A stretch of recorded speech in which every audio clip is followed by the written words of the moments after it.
This morning, police in Montreal are investigating the latest hate incidents in the city. 2 Jewish schools hit by bullets this week. We've covered news of 2 attempted arsons at a Montreal synagogue and a Jewish organization, and injuries and an arrest in a fight at Concordia University over the Israel-Hamas war. For a closer look at what's happening in the city, we're joined this morning by Kelly Greek of CTV Montreal. She's standing outside one of the schools, Talmud Torah. Kelly, good morning to you. Thanks for joining us. Can you bring us up to date? What is the latest on the investigation into the shootings at the 2 schools?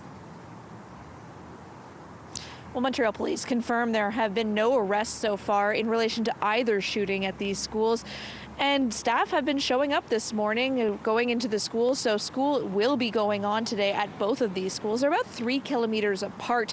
So these bullet holes were found yesterday morning, and then they were called in and police immediately responded. There is still a bullet hole in the door that is covered by duct tape here at this elementary school.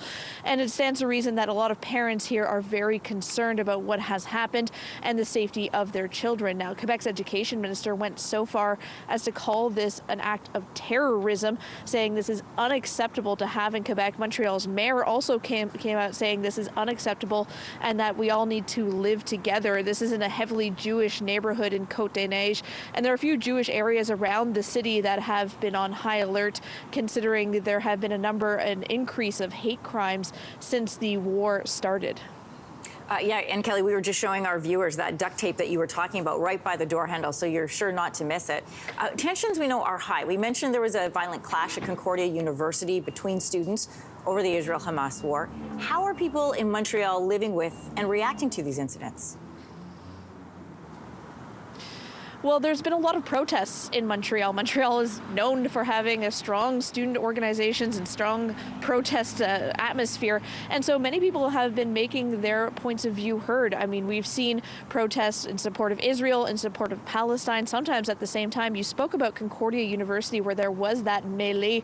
One person was arrested in that, and a few people were injured. So far, the groups have not been in close contact.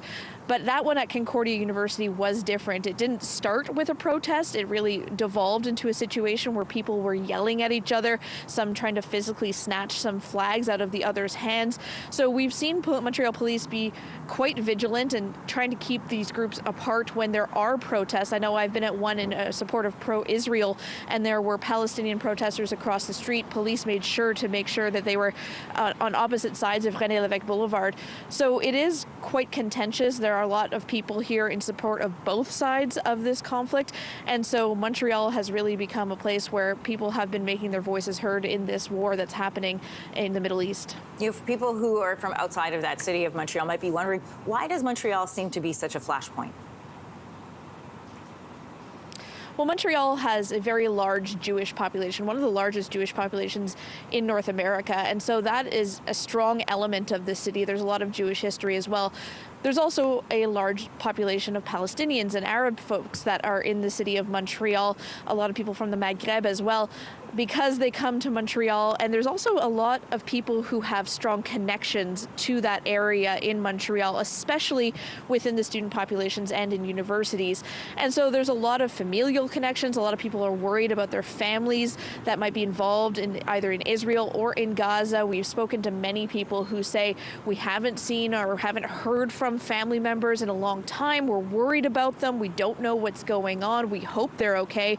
And so there's a lot of emotion attached to this in Montreal, and a lot of people are very, very closely related to what's going on there. They've been following it, and they've been wondering how their families are going to get through this, how they're going to get out, and how they're going to survive.